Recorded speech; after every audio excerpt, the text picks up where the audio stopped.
Good morning. So yesterday I started reading this book to you all. This book is called Wish. It's about this little girl who gets sent to live with people that she doesn't know, and she's really having a hard time with um, feeling comfortable at school right now and things like that. So we read chapter 1 yesterday. Today I'm going to read chapter 2 to you. So the book is called Wish. It's by Barbara O'Connor. Okay, and I picked this book because my daughter actually read this book, and I thought it would be a book that you guys would all enjoy. Okay, so chapter 2. I trudged up the long driveway, jumping over puddles of muddy rainwater and wondering what Jackie was doing right that very minute. Probably smoking cigarettes with some boy in the parking lot of the Piggly Wiggly across from the high school. Everybody thinks my sister's an angel straight down from heaven, but I know better. When Gus Berthas House finally came into view, I stopped. I'd been there 4 days already, but I still couldn't get over how that house hung off the side of the mountain like it did.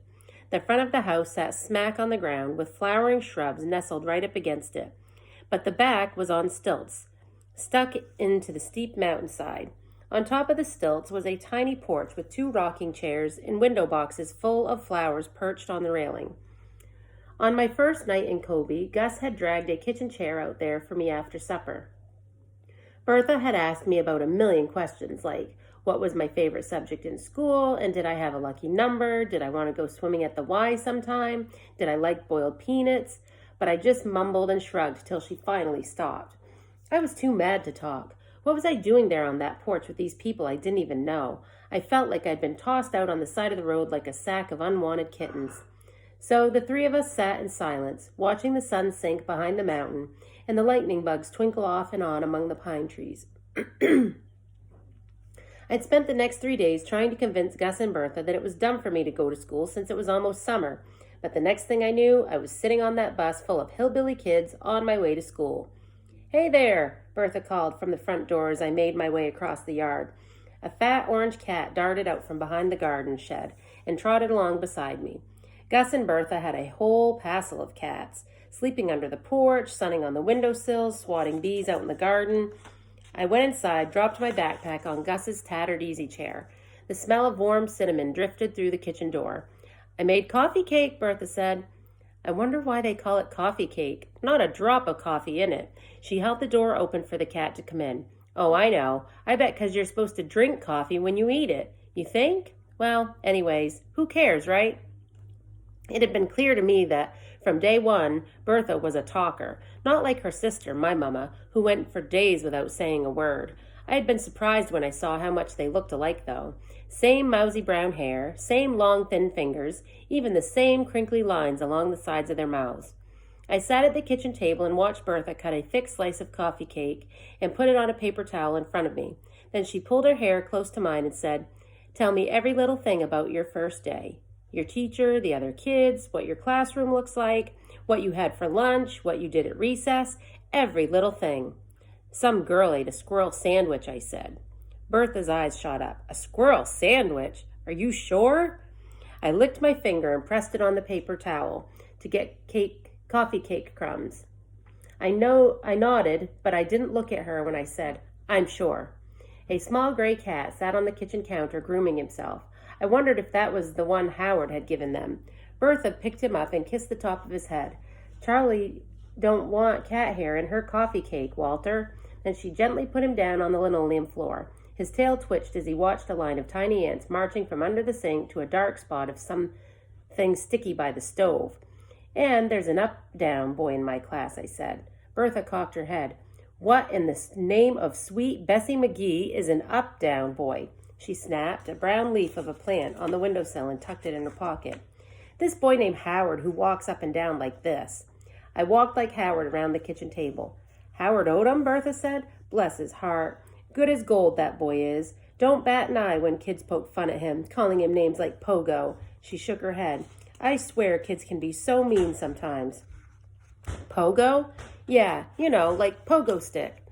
"He ought to punch their lights out," I said. "That's what I'd do." Bertha widened her eyes at me, then shook her head. "Not that boy. He wouldn't hurt a fly.